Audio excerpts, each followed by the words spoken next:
Can CEOs be arm-twisted into investing in poor areas? Why the president and at least one top executive say yes. And who says internet IPOs aren't what they used to be? Not the Street.com CEO Kevin English, plus Richard Branson now in the net. Now this.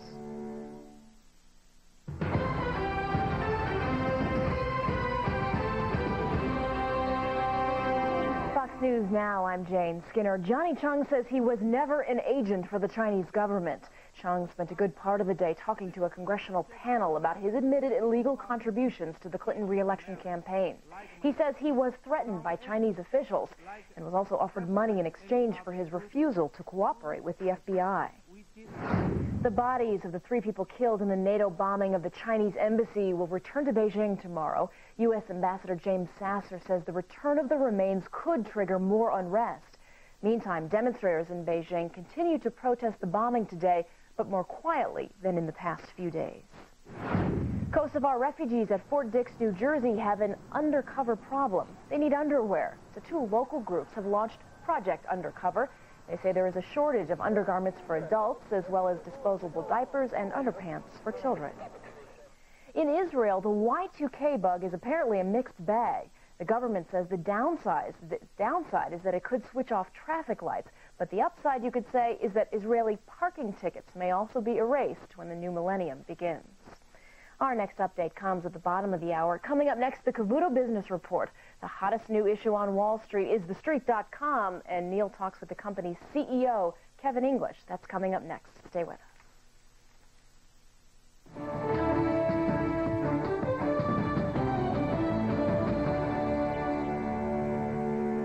For years, our government has worked to give Americans incentives to invest in emerging markets around the world.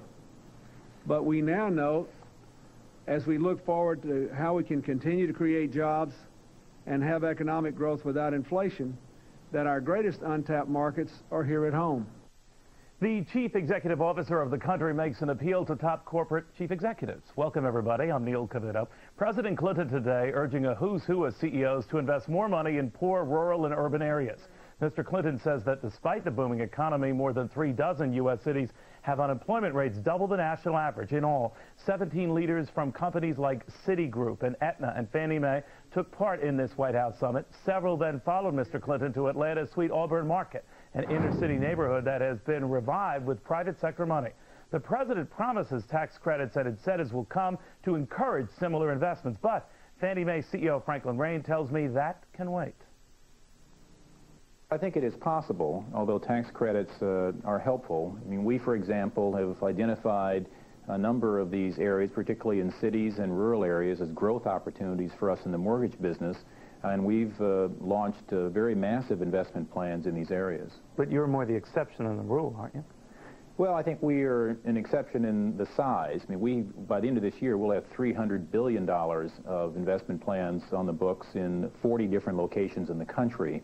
Not very many people can do that because we're in the mortgage business and it's a very large business. But other companies can make investments that are profitable in these areas, whether they're in retail or in other businesses. You know, I noticed that a lot of the initiatives the president outlined today, Mr. Raines, do require congressional approval, something that might not come until much later this year, and something that might be handicapped by the amount of money we're spending in Kosovo. What do you make of that? Well, I think the proposals of the president, as I understand them, are not big dollar costs. They will leverage quite a bit of private sector money, but they're relatively small in their dollar impact. And that's because if you properly use tax credits to encourage equity investment, you get a lot of bang for the dollar. And so I don't think that these will be budget busters, but they'll be competing against many other priorities in a very tight budget. Mr. Raines, there are many critics of this program who say that the president's heart is in the right place, but they're not quite convinced that this is the right solution. I know Harry Alford, the president CEO of the National Black Chamber of Commerce, said, you know, we've got all kinds of race-neutral things that really don't do a damn for black businesses. He said further, this is all talk. Well, I'm not quite sure what he's referring to, but I think these kinds of incentives that try to get businesses to make investments in their own interest, based on their own calculation of what will advance their own interests as the right way to go. For example, we are very interested in investing through the low-income housing tax credit. Why are we doing that? Because we're in the housing business, and this is a way for us to invest in and create more multifamily housing, and it also helps us continue the viability of communities where we have billions of dollars already invested, and we need to see those communities be stable. Well, I think what a number of African-American leaders have said, Mr. Raines, is that they're not so much against what the president is targeting, but by making it race neutral. They fear, ironically, that this doesn't help black-owned businesses or minority-owned businesses, and that something that was ultimately earmarked to help them ends up doing diddly for them. Well, I don't think that's right. I think the idea that the only way to make investments in the black community is by having race-specific incentives, I think that's a wrong idea. Money in this country is green. It's not white or black or yellow or brown. And it's very important to have these dollars that are being invested geographically, where the need is. And if it's invested geographically, if it's invested smart, then the people who are investing, like us, will be working with local groups, working with local entrepreneurs who are black, who are Hispanic, who are Asian. But that will happen as a result, again, of people doing what works and not doing something because it's a government mandate to only work with one group or another.